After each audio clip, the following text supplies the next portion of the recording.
क्या आप जानते हैं कि मां पार्वती और भगवान शिव का विवाह कहाँ हुआ था? क्या आपको पता है कि मां पार्वती और भगवान शिव जी ने अग्नि को साक्षी मानकर कहाँ लिए थे 7 फेरे? क्या आप जानते हैं कि शिव जी और मां पार्वती के दिव्य विवाह के समय जली लौ आज भी ऐसे ही अनवरत जल रही है? अगर आप ये सब नहीं जानते हैं तो काका व्लॉग्स आपके साथ है।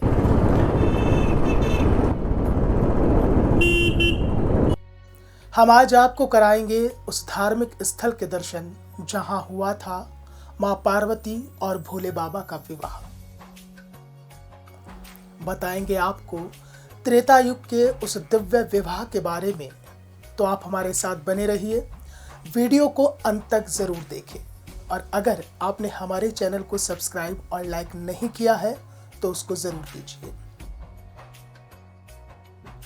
तो चलिए धार्मिक यात्रा की शुरुआत करते हैं और आपको लेकर चलते हैं भोले बाबा और मां पार्वती के विवाह स्थल पर, जो त्रियोगिनी नारायण यानी कि अखंड धुनी मंदिर के नाम से प्रसिद्ध है।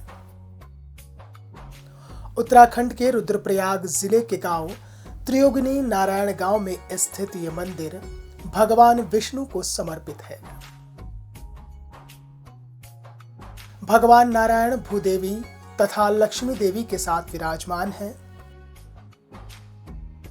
इसी प्रसिद्धि के कारण इस स्थान पर भगवान विष्णु द्वारा मां पार्वती और शिवजी से विवाह के स्थल के रूप में श्रेय दिया जाता है। इस प्रकार ये एक लोकप्रिय तीर्थ स्थल भी है।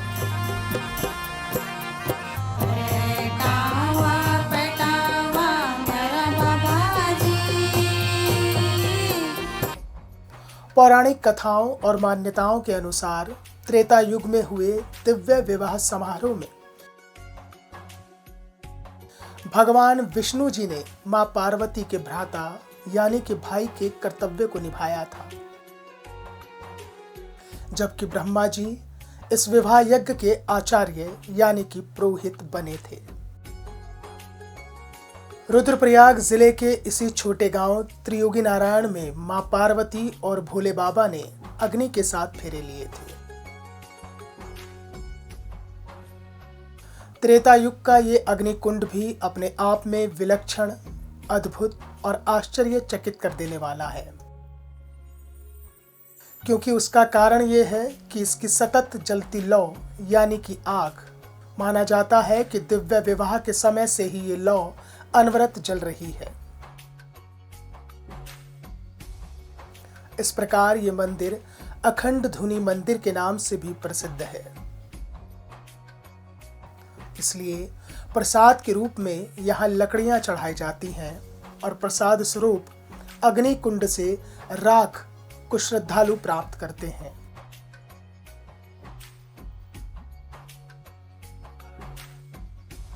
पुराणों में माना गया है कि मां पार्वती और भगवान शिव का विवाह त्रेता युग में हुआ था। उसको संभवतः 18,415 साल पूर्व माना गया है, क्योंकि त्रेता युग आज से करीब 17,900 साल पहले खत्म हुआ था।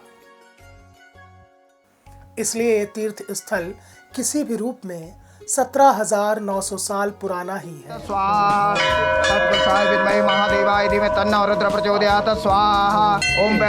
और संभवतः पूरी दुनिया में इससे पुराना कोई धर्म स्थल भी नहीं है।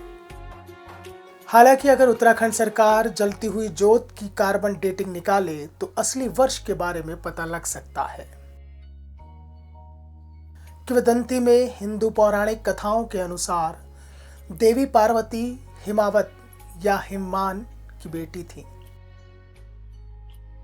जिसे हिमालय की पहचान कहते हैं।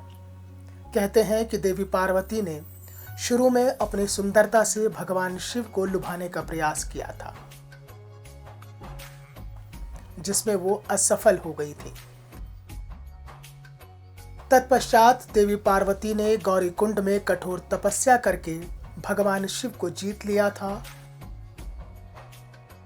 और भोले बाबा ने देवी पार्वती के विवाह के प्रस्ताव को स्वीकार किया था और फिर इसी स्थान पर देवी पार्वती और भोले बाबा का विवाह भगवान विष्णु और ब्रह्मा जी की उपस्थिति में संपन्न हुआ था। पौराणिक कथाओं में यह भी कहा गया है कि शिवजी ने पार्वती को गुप्त काशी में प्रस्ताव दिया था कि वो मंदाकिनी और सोनगंगा नदियों के संगम पर स्थित छोटे से गांव त्रियुगी नारायण में विवाह कर लें। त्रियुगी नारायण का इसलिए भी महत्व है कि त्रेता युग में भगवान शिव और पार्वती की शादी इसी जगह पर भगवान त्रियुगी नारायण को साक्ष्य करते हुए इसी जगह पर राजा हिमालय, जिनकी पुत्री पार्वती और माँ इनकी जो है मैना थी, ने अपने पुत्री पार्वती का कन्यादान भगवान विष्णु को साक्षी करते हुए इसी जगह पे दिया था। माँ पार्वती की जहाँ पे शादी हुई उसे धर्मशिला पे राजा लोगों ने मोर मोतियों का दान किया था, लेकिन अब सूक्ष्म समय में जो है एक धर्म को मानते हुए थोड़ा सी पूजा की थाल लेकर के वहाँ पे कन्यादान होता है। ये कन्यादान इतना महत्व का है कि हर कोई यहाँ आकर के कन्यादान कर सकता है, क्योंकि यहाँ पे विधिवत और नियम हमारे भारतीय हिंदू संस्कृति के अनुसार जो है शादी होती है। जो अंदर भगवान त्रियुगी नारायण का मुख्य मंदिर है उसके सामने धनंजय नाम की अग्नि है, जो त्रेता युग में स्वतः ही उत्पन्न हो गई थी। उसी अग्नि के फेरे भगवान शिव ने और पार्वती ने भगवान विष्णु को साक्षी करते उसी जगह पे जो है माँ पार्वती ने 7 फेरे लिए थे। मंदिर के सामने ही शादी के उपयुक्त स्थान पर ब्रह्मशिला नामक एक पत्थर से चिन्हित है। मंदिर के पास ही 4 पौराणिक कुंड हैं, जिनमें से जलधारा लगातार बहती है। इन कुंडों का भी अपना एक पौराणिक महत्व है। ब्रह्म कुंड कहा जाता है कि मां पार्वती और शिवजी से पूर्व ब्रह्मा जी ने इसी कुंड में स्नान किया था। उसके पश्चात ही वो विवाह में सम्मिलित हुए थे। द्वितीय, विष्णु कुंड। विवाह से पूर्व भगवान विष्णु ने इस कुंड में स्नान किया था। तृतीय, रुद्र कुंड।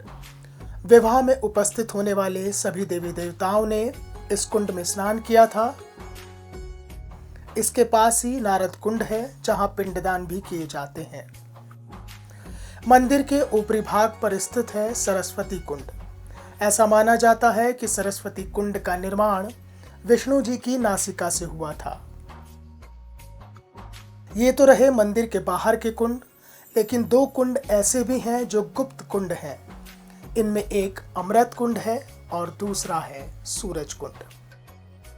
अमृत कुंड से भगवान को स्नान कराया जाता है, जबकि सूरज कुंड से भगवान को भोग लगाया जाता है। त्रियुगी नारायण मंदिर के दर्शन करने से पूर्व इन कुंडों से श्रद्धालु जल का आचमन करते हैं और फिर गर्भगृह में प्रवेश करते हैं। त्रियुगी नारायण शब्द की उत्पत्ति के बारे में कहा जाता है कि त्रय शब्द का अर्थ है 3, जबकि युगी काल का प्रतीक है युग और नारायण विष्णु भगवान का दूसरा नाम है। अर्थात 3 युगों त्रेता युग, द्वापर युग, सतयुग के कालखंड से बना त्रि और भगवान विष्णु के दूसरे नाम नारायण के साथ जुड़कर हुआ त्रियुगी नारायण। मंदिर की संरचना भी केदारनाथ के मंदिर की स्थापत्य कला शैली से मिलती जुलती है। इसलिए मंदिर भक्तों को न केवल आकर्षित करता है, बल्कि उनको अध्यात्म के दर्शन भी कराता है। ऐसा भी माना जाता है कि इसका निर्माण आदि शंकराचार्य ने कराया था। आदि शंकराचार्य को उत्तराखंड क्षेत्र में कई मंदिरों के निर्माण का श्रेय दिया जाता है। मंदिर परिसर में भगवान विष्णु की 2 फुट प्रतिमा स्थापित है। इसके अलावा धन की देवी मां लक्ष्मी और संगीत की देवी मां सरस्वती भी विराजमान है। त्रियुगी नारायण मंदिर के साथ कई कथाएं और भी जुड़ी हुई हैं। एक पौराणिक कथा के अनुसार राजा बलि ने इंद्रासन पाने की इच्छा से 100 यज्ञ का निश्चय किया था और 99 यज्ञ होने के पश्चात भगवान विष्णु वामन का अवतार धारण करके आए और उन्होंने राजा बलि के अंतिम यज्ञ को भंग कर दिया। तब से ही इसी स्थान पर विष्णु जी के वामन देवता अवतार के रूप में पूजा अर्चना की जाती है। ये नारायण क्षेत्र के नाम से प्रसिद्ध है। यहाँ पे भगवान शंकर जी का विवाह हुआ है। जो ये मंदिर है, इसकी एक जो पौराणिक दंत कथा और इसका उल्लेख स्कंद पुराण उत्तराखंड में है। जब बताते हैं कि जब एक बार राजा बलि हुए थे, उन्होंने सारे ब्राह्मण को जीत लिया था। स्वर्ग की उनकी कामना थी, तो सारे देवता लोग, ऋषि लोग इस स्थान पर आके उन्होंने भगवान विष्णु की तपस्या किया। फिर यहाँ पे माता अदिति के गर्भ से विष्णु भगवान का वामन अवतार हुआ। यहाँ पे ये तीर्थ त्रियुगी नारायण में जो ये धुनी है, ये यहाँ की ताकत, यहाँ का सत्य है। बताते हैं कि जब भगवान शंकर जी का विवाह हुआ था, तो ऋषि मुनियों द्वारा प्रज्वलित, मंत्रों द्वारा प्रज्वलित अग्नि, तो इस अग्नि की ही जो धुनी है, उसी अग्नि को लेके बाहर में यज्ञ कुंड में प्रज्वलित की जाती है और उसी के सप्त फेरे लिए जाते हैं। अब आपको मंदिर का भूगोल और वहां तक पहुंचने के साधन बताते हैं। सोनप्रयाग से त्रियुगी नारायण गांव लगभग 5 किलोमीटर की ऊंचाई पर 1980 मीटर यानी कि 6500 फीट की ऊंचाई पर मंदाकिनी और सोन गंगा नदियों के संगम पर स्थित है। यहाँ की अनुकूल कृषि वहीं की अनुकूल परिस्थितियों के हिसाब से है, जबकि सेब और बेल पत्थर के फल आपको चारों तरफ नजर आ जाएंगे। सर्दियों के 3 महीनों में पूरा क्षेत्र बर्फ से ढका रहता है। अब आप यहां पहुंचेंगे कैसे? रुद्रप्रयाग से होते हुए सोनप्रयाग से मंदिर करीब 12 किलोमीटर की दूरी पर है। इस दौरान कुछ ट्रैक रूट भी यहां मौजूद हैं, जैसे घोटुर केदारनाथ मार्ग से आप 5 किलोमीटर तक घने जंगल वाले क्षेत्र से होकर गुजरते हैं। बस या निजी वाहन से आप हरिद्वार, गढ़वाल और कुमाऊं जैसे पहाड़ी इलाकों से निकलकर हिल स्टेशंस का आनंद लेते हुए मंदिर तक पहुंच सकते हैं। जबकि हवाई यात्रा से आप देहरादून हवाई अड्डे पर पहुंचेंगे,